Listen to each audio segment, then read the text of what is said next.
God bless you. सदा सुखी रहो।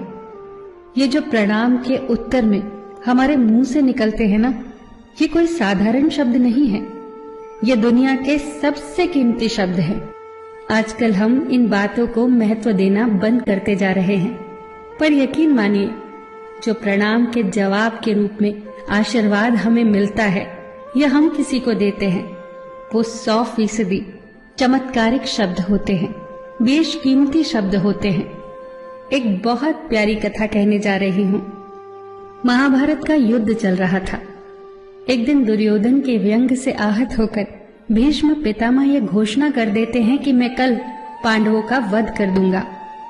इस घोषणा का पता जैसे ही पांडवों को चलता है तो उनके शिविर में बेचैनी बढ़ जाती है। सभी को भीष्म पितामह की क्षमताओं के बारे में पता था, इसीलिए सभी अनिष्ट की आशंका से परेशान हो जाते हैं। तभी श्री कृष्ण द्रौपदी से कहते हैं, तुम अभी मेरे साथ चलो। श्री कृष्ण द्रौपदी को लेकर सीधे पितामह भीष्म के शिविर में पहुंच जाते हैं। श्री कृष्ण स्वयं तो शिविर के बाहर खड़े हो जाते हैं, पर वो द्रौपदी से कहते हैं कि अंदर जाकर पितामह भीष्म को प्रणाम करो। जैसे ही द्रौपदी ने शिविर के भीतर जाकर पितामह भीष्म को प्रणाम किया तो पितामह भीष्म के मुख से द्रौपदी के लिए ये आशीर्वाद निकला, अखंड सौभाग्यवती भव। जैसे ही ये आशीर्वाद उनके मुख से निकला, उसी क्षण उन्हें स्मरण हो आया कि आज ही तो उन्होंने पांडवों के वध की घोषणा की थी और स्वयं ही उन्होंने द्रौपदी को अखंड सौभाग्यवती रहने का आशीर्वाद दे दिया।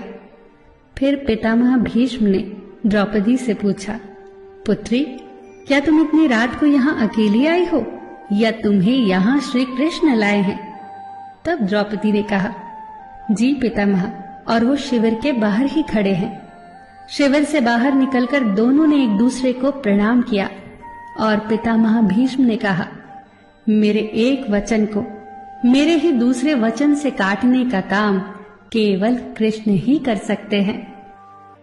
शिविर से वापस लौटते समय श्री कृष्ण ने द्रौपदी से कहा, तुम्हारे एक बार जाकर पितामह को प्रणाम करने से तुम्हारे पतियों को जीवन दान मिल गया है। अगर तुम प्रतिदिन भीष्म, धृतराष्ट्र, द्रोणाचार्य आदि को प्रणाम करती होती और दुर्योधन, दुशासन आदि की पत्नियां भी पांडवों को प्रणाम करती होती तो शायद इस युद्ध की नौबत ही न आती। जो हर घर में कलह कलेश का वातावरण रहता है, वो कहीं न कहीं इस बात के मूल से जुड़ा है कि हम संस्कार भूलते जा रहे हैं। हम जाने अनजाने अपने बड़ों की उपेक्षा करने लगे हैं। याद रखना कि हर चीज पैसे से खरीदी नहीं जा सकती, और ये भी याद रखना कि हर बात का जवाब गूगल से नहीं मिलता। उसके लिए बुजुर्गों के पास भी बैठना पड़ता है। शरीर की खुराक के साथ साथ हमारी आत्मा को भी खुराक चाहिए, जो संस्कारों से हमें मिलती है। हम भूलते जा रहे हैं आशीर्वाद के महत्व को।